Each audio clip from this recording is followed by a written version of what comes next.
Good morning and welcome to episode 11 of SEN Stream. We round up the modules, we take a look at a new tweet of the week. The first date is set for SEN Salad Wednesdays. We check out the British Library and the reading rooms. We take questions and provide answers on the chat. Stay tuned to find out more.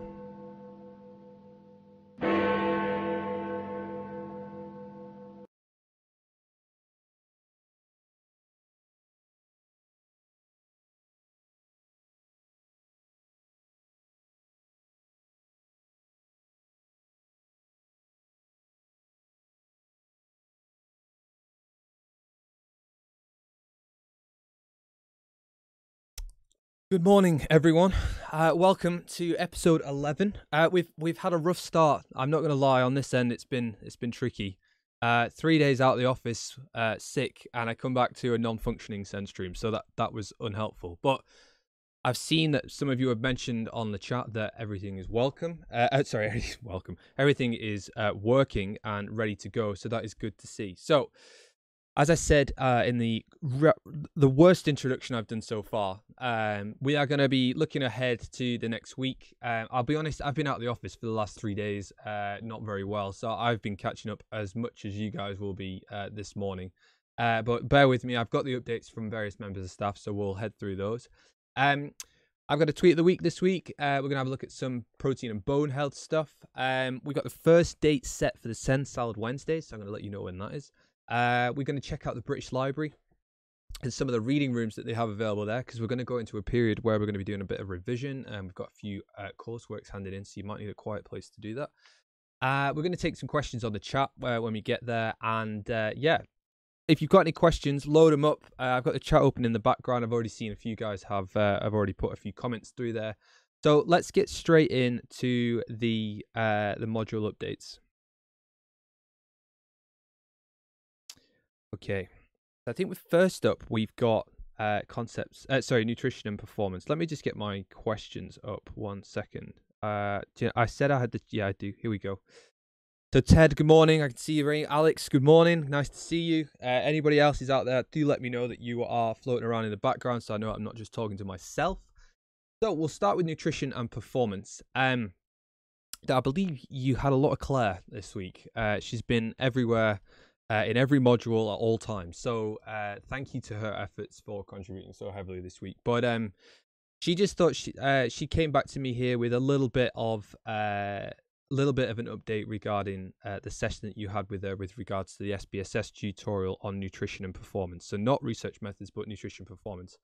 So she said there was some real nice questions, some good attention to detail.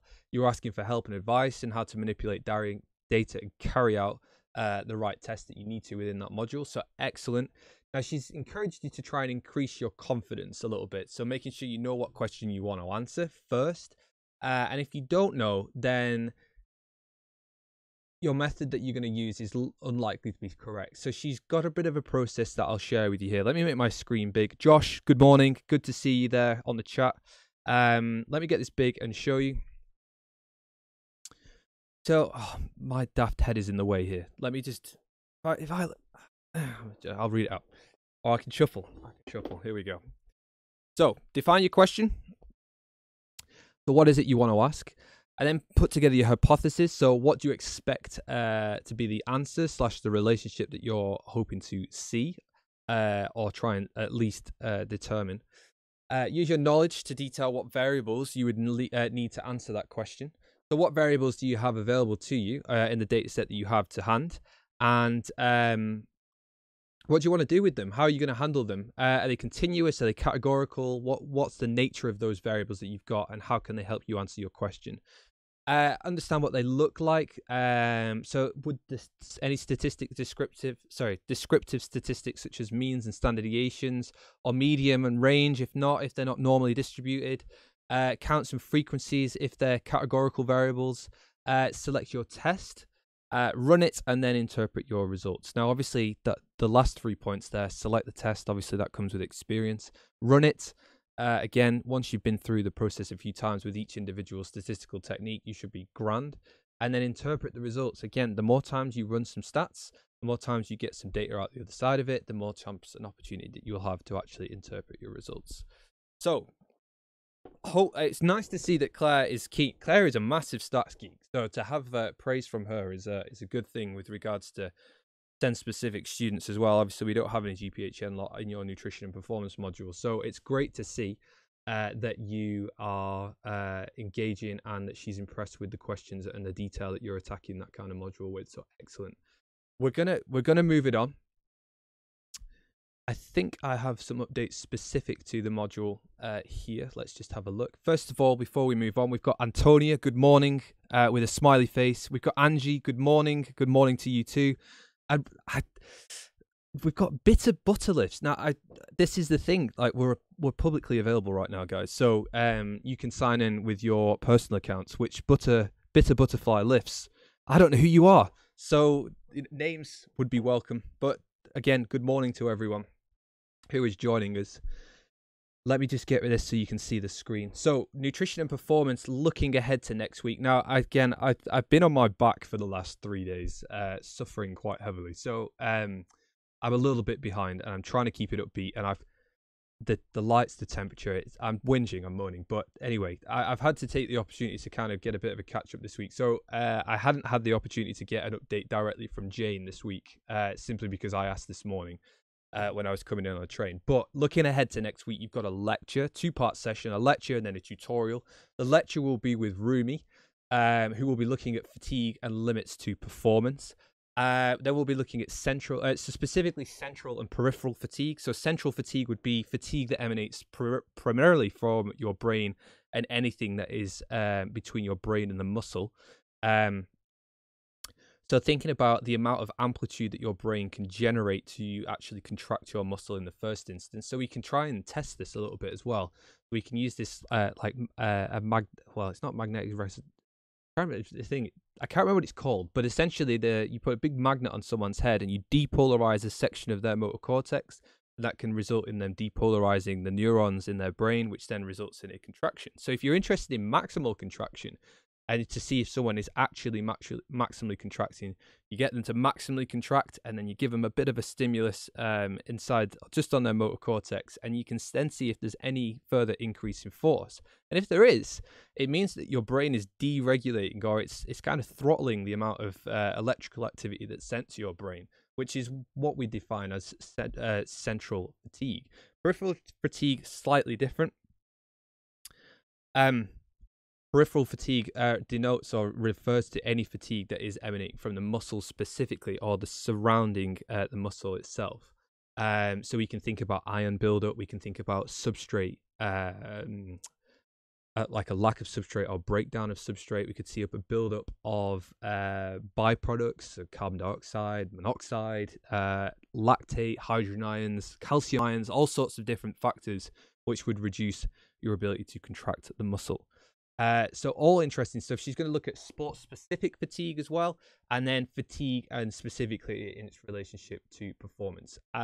Following the lecture, Jane is going to then take on a tutorial session with you, looking at your coursework preparation. Now, again, if I hadn't been ill for the last few days, I'd have Jane sat with me, or potentially even Teddy as well. But unfortunately, that is just not how it's worked out this week. So I apologize for that. But hopefully that session on Tuesday next week with Jane, it'll just be you guys for that hour talking about your coursework. The coursework specific to you level 7 guys as well. So get stuck into it, get involved as always, and make sure you come with any questions that you have with regards to your coursework. Let's move it on. Francesca, good morning. I'm assuming your bits butterfly lifts. I'm going to put it out there, but it's okay. Wrong accounts are all right as well. Okay, concepts and principles. Updates from Claire here directly. She managed to get back to me in time this morning with the hour of notice that I gave her, which was excellent. So you have a session with Jessica on overnutrition, and then Claire is going to join you after that to run through the in-class test and how to prepare for that. Now, she's loaded up a study guide for you guys, which explains the paper and how they link to the learning outcomes, which is super important so you guys understand how you're going to be meeting the learning outcomes of your module. And also a little bit of advice as to how to use the lectures to aid your revision. Some advice on using and guidance on using process words. So what do they mean and how they look for? So describe, explain, list, those types of description words.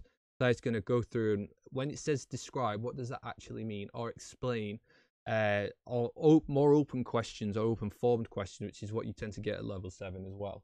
And also you're going to get some practice questions as well within the class. She's giving you an exclamation mark, so come prepared to do a few of those. Before we move it on, Madalena, thank you for the clarification on the chat there. All good, not to worry. I'm glad we're all back on board, so that's good. Okay, let's move it on.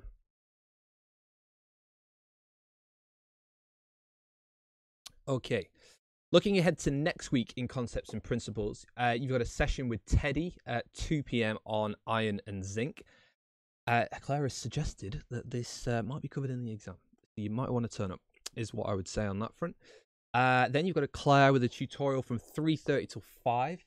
Now, the plan there would be to help you evidence the impact of nutrients on health outcomes. So basically using statistics to support a statement that you might see in a paper, or if you might write in a paper, say, for example, if you were writing your dissertation. So Claire is hoping to give you some feedback on the critical reviews that you've submitted in that session as well. The last bit here, the example should still help you with preparation, and any questions about the test you can ask them during the session next Thursday, 3:30 till 5 with Claire. She's also given a heads up here. Again, a little bit. She's a bit crazy time of the year for academics in general. I mean, I'm trying to think of a period of the year when it's not mental, and I think it's Christmas when the building is literally closed. So anyway, she's a bit manic, so apologies, but she's not being able to keep on top of the discussion boards as much as you like. My advice to you guys is probably lay off the discussion boards a little bit and try and make sure you get your hands up in the class sessions when Claire's present, and she's scheduled a bit of time to be able to put towards those questions. So you can focus your efforts elsewhere, but if you really want a question answering, maybe wait to that live session and then you can get it on board. Again, if you want to put questions through the chat here, that's fine, but just be aware that I might not be able to answer them now. I can pass them on to Claire, so she might have a list of questions when she gets to the Thursday session, for example. So either way, that would be my advice to you. Let's move it on.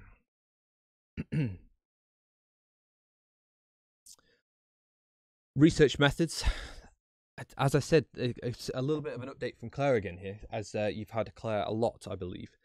Now she's given you a little bit more insight here as to what to do when you're reading a paper and you don't understand the statistical test that's been used, or why it's been used, for example. So that list that I gave you above. Now, I've always thought, should I post the slides of these? I mean, maybe I should get some feedback on the chat here. Should I post the slides from SenStream onto the course Blackboard site? Let me know. I have them all, so it wouldn't be too much of a stretch of an effort to do that. Just let me know. Anyway, but if you look at the list that I provided before, or she provided before, I'll just have a think. What was their question? What did their data? What data did they have to address the questions that they have? What did the descriptors look like? As in, what are they trying to describe in their data sets? What was the relationship you were expecting to see? So when you see the title of the paper, if you've read the abstract, for example, introduction, what kind of relationship were you expecting to see from the variables that they were talking about? And then try and interpret the results from that. So standing back from the statistical analysis, just look at the relationship of the results that you're seeing. Now, granted, that's going to be difficult when you look in a table, for example, but if the figure's been produced, and you've got the different variables on different axes, you can then start to see what the relationship was like. And in some ways, that can be quite a critical way of looking at the data set, because you're looking at the data set without thinking whether it's statistically significant or not, as in whether it's actually demonstrating a change, a difference, a relationship, or whatever. You're kind of using your intuition to look at how the data sets are looked, and then you can start thinking, well, does the comparison that's been made actually make sense here? And if it does, then you can start to dig into a little bit more about, well, what question did they ask? What variables have they got? And which statistical technique have they used to do that?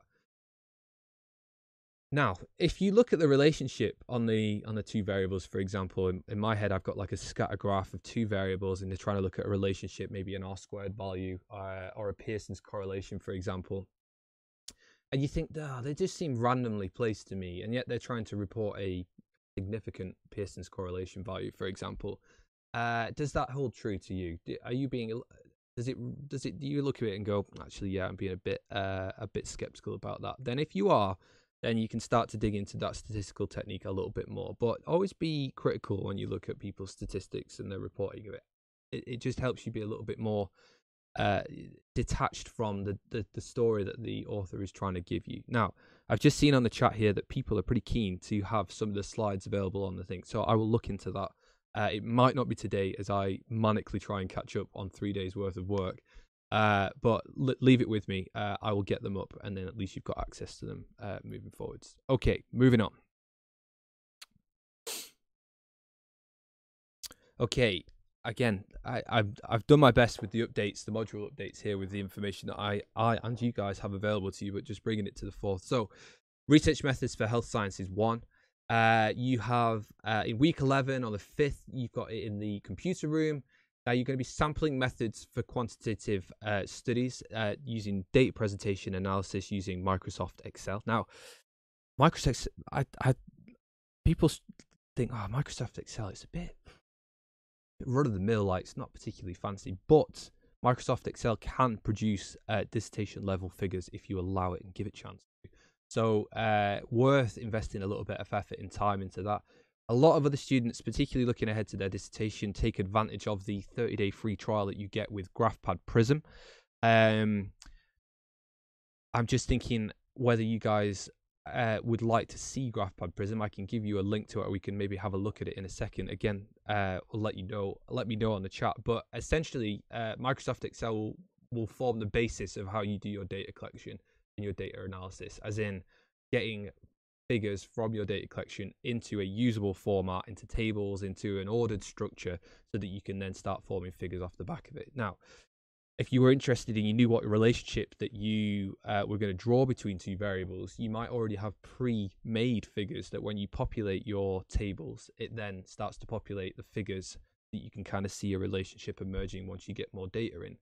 But again, that requires a little bit of forecasting, a little bit of forethought when you think about the data that you're going to collect. However, I will, when we've got through the module updates, I'll do a quick segue into looking at GraphPad Prism, as it's another graphing software that you might want to be aware of and make use of if you find it useful. You don't have to, though. Okay. In the second part of Teddy's session next week, you have a drop-in session to help with your SPSS assignment. And he's also encouraged you here to identify 2 possible dissertation topics to be discussed. Now, I have been chasing dissertation supervisors for their 1-page summaries. So that is in hand, and I expect to have those by Friday this week so that I can distribute them all to you by then. That will just give you a good idea of what the research areas of the staff members are, so that you can start aligning to staff members and different research ideas that you may have. So please bear in mind, I'm chasing down staff members to get those sent to me so that I can share them with you moving into next week. Okay, moving on. Next, we have practitioner skills for sports nutritionists with Sanjoy. So next week, we have an external, a guest lecturer. We have, I believe, Dr. Chris Curtis, who is a experienced sports performance nutritionist. He's also the program lead for the MSc in Sport and Exercise Nutrition at Middlesex University. Bitter rivals, may I add. But a good guy to get in to come and talk to you guys, which is why we've invited him. Sanjoy has invited him. He has spent a large portion of his career as a performance nutritionist, and he's coming to talk to you about the pitfalls, challenges, downfalls, issues that comes along with being that. So a little bit of a reflection session on his own career, so that you guys can maybe take a little bit of wisdom. Chris has been out there, he's kind of got the battle scars, and maybe you could have a few less scars if he shares his experience with you. So most of his career has been in team sports, including Premier League teams. He's currently working for the RFU supporting England women's team. So again, sharing some of his insights to working within a team sport environment as a performance nutritionist. Now, I know a few of you are on Twitter. You can see him here at @cc_nutrition. He looks like he might kill you. I'm not going to lie, but he's serious professional. Get involved. Just go and have a look. He's an Isaac level 3 as well, which is next level Isaac behavior. So yeah, go check out his Twitter. and get involved and see him ahead of your session next Wednesday. Now, I've before we move on, a name that hasn't popped up on the chat before, Rebecca. Welcome to SEN Stream. I'm sure you've been watching for the last 10 weeks now, but it's good to see you saying hello on the chat, and also good to know that you're keen on getting the slides involved as well on Blackboard. Now, I've mentioned this a couple of weeks ago, but we've got a first date, which is excellent. So the first table reservation for the SEN Salad Wednesdays will be on Wednesday, the 6th of December, which is next week, and it will be in the same room as what Practitioner Skills for Sports Nutritionists is in. I remember last week I'd mentioned that I was planning on booking that room. A few of you had mentioned that was a good room to have it in. That's what room we're going to have it in. So next Wednesday, from 1 till 2, that room will be booked out for you guys to go and grab your lunch in there. So, head out, go and get some lunch, bring it back with you. It'll just be a very informal lunch, essentially, for all the SEN guys to come in and just have lunch together. I'm going to bring my lunch along as well, and just, have a chat, basically. Now, I believe course rep for the full-time students, Ted Roundtree, is an aspiring baker, and I feel like it could be a good opportunity for Ted to bring either some macaroons or a cake. I'm just saying, Ted's feedback on the chat would be welcome, and some peer pressure from others to Ted to bake for Wednesday would be great as well. So Evangeline Tanner, I think Wednesday is the 5th. Do you know what, Evie? You're probably correct. Let me just Wednesday the 5th. My apologies. It's okay. I got it wrong. It's the 5th. I could change it now, but it's the 5th. Sorry, guys.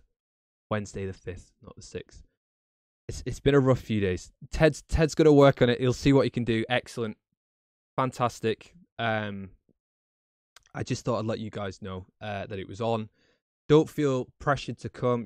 There's not going to be any slides or any of that kind of stuff. It's just an opportunity for all of us sort of sport exercise nutrition guys to just have lunch together. So if you want to get there, I'll see you there. This is open to everyone, by the way. Part-time year 1, part-time year 2, full-time. Let's get you all in there.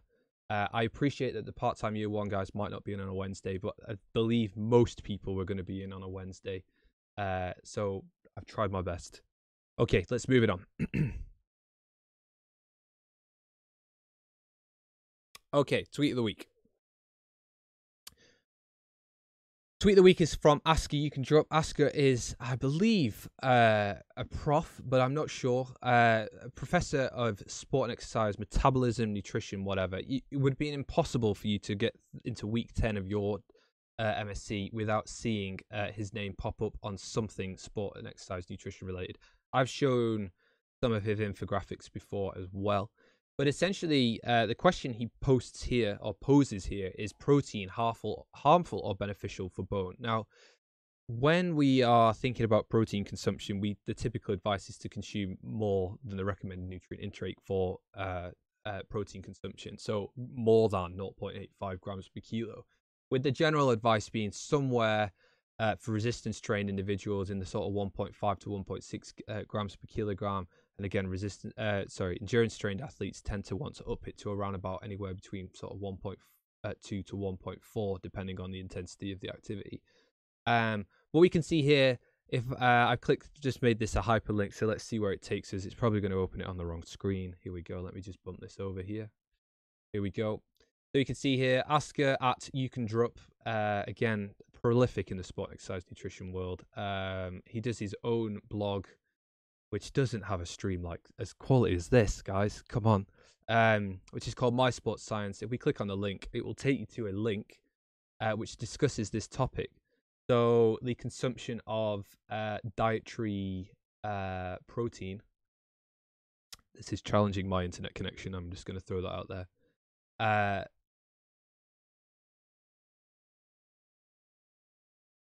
Let's just give it a minute. Precious little internet connection that I have here.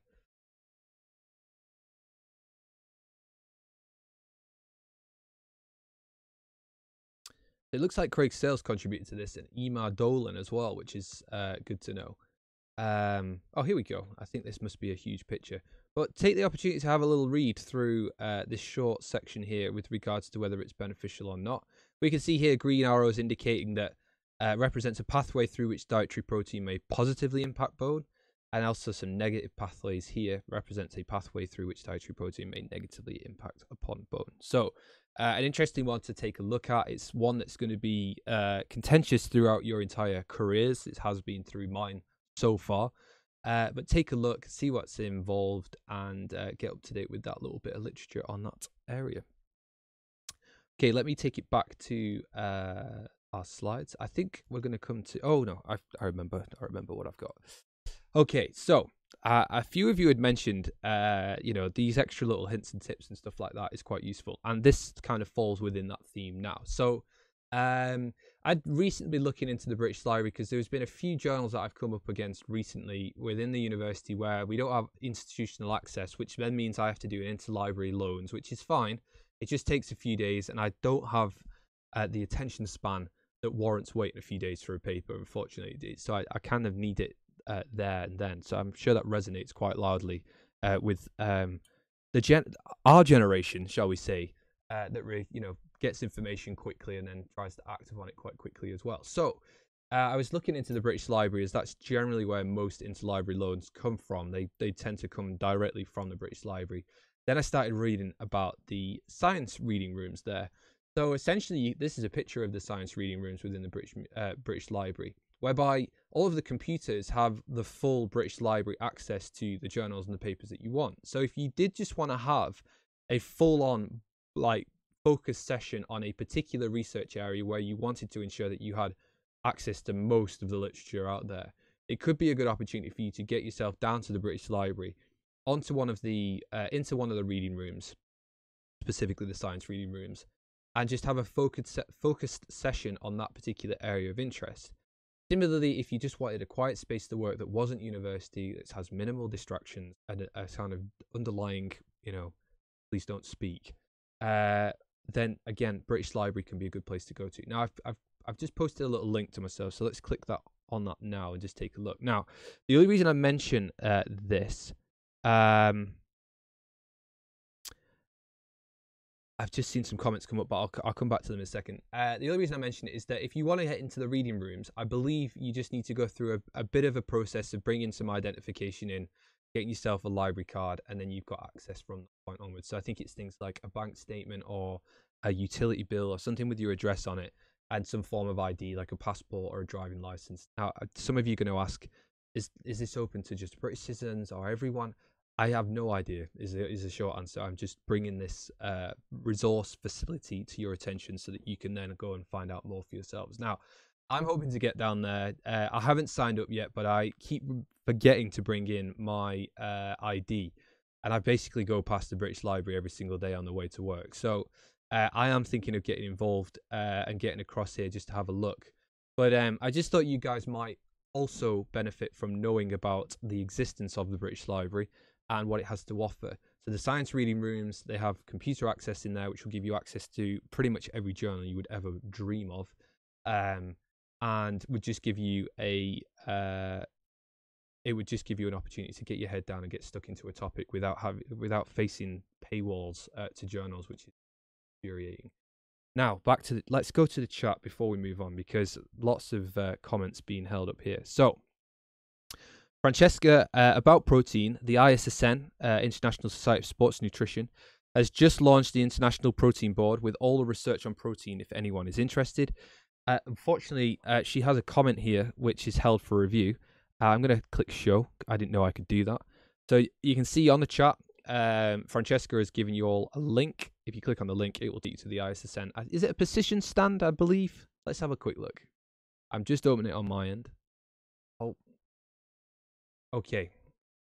The International Protein Board was set up in 2008 to provide a credible science-based resource on all things related to dietary protein, health, and well-being. Let me just show you this screen. This is the link that Francesca has just sent through. There's a chap. Let's look at this, guys. Absolute great shape. Disappeared now. Oh well. Some nice imagery here. And if you are correct, Francesca, you are saying that this is supported by the ISSN, which I think would be important. Yeah, here we are. Oh, okay, they're going to be at Isenk. Exciting. Or at least they're supporting it anyway. Well, good to know. I didn't know about this either, so we're all learning. So go check it out. Be good to know what people think. Oh gosh, lots of protein there. Well, there you go. Everything you ever wanted to know about protein, metabolism, and consumption. Excellent. Thank you for sharing that, Francesca. You guys go and check it out if you are interested. Let's head back to the chat. Here we are. Sorry. Okay, Vicky. Any news on BPAT applications?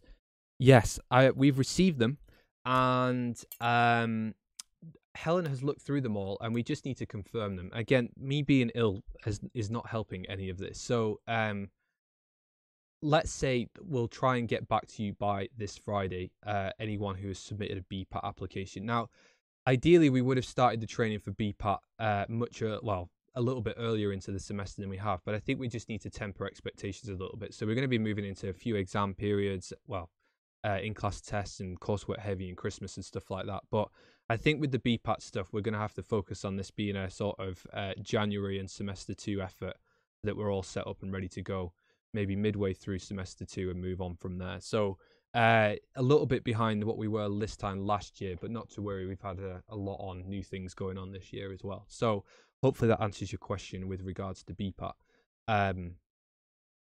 for all those that have submitted them.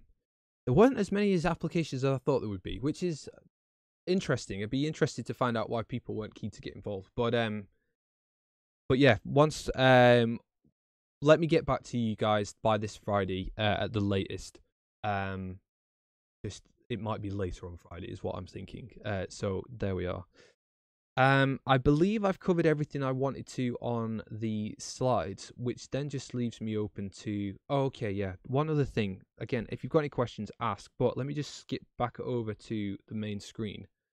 Some of you may be thinking, well, Mike, where is the British Library? And that's okay. So down here, we see 115 New Cavendish Street, which is where all of your lectures and such like are. It's a mere 21-minute away. I mean, a slow 1 mile effort, to be honest with you. But we can see here, I would say this route here is a fractionally longer walk, but a much more pleasant walk is what I would say. This tends to be the way that I ride in the morning because it's got a cycle path. But this is a horrendous, very busy road, which is very unpleasant to walk and or cycle down. So, but you can see here, just pop onto Euston Road in whichever way that you feel appropriate. The British Library is just near St Pancras Underground Station and King's Cross Overground Station as well. So that's where it is. If you needed to get out of the university and get somewhere quiet and useful, that's where you want to go. So let me head back over to the chat.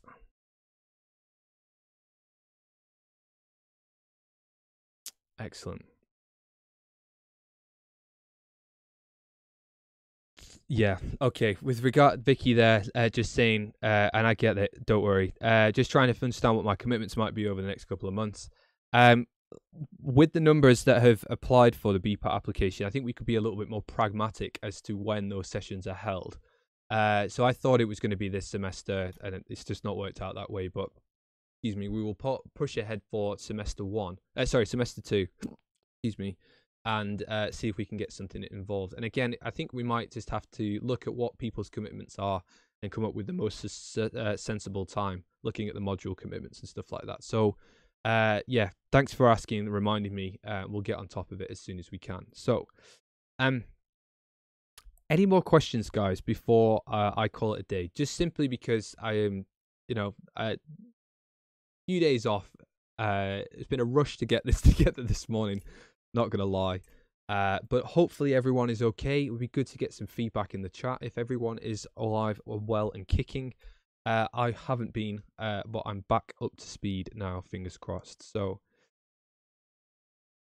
if there aren't any more questions, I'm going to call it a day. But if there are, please submit them now or forever hold your peace.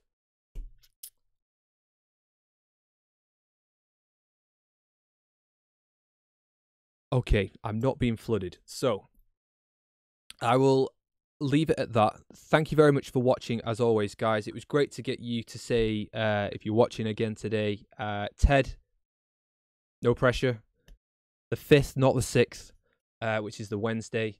I will see you all for lunch if you are interested in coming along. And yeah, it'd be nice to catch up with everyone and see how everyone's getting on. So anyway, thank you very much for watching, and I hope to catch up with you all next week. Take it easy and see you later.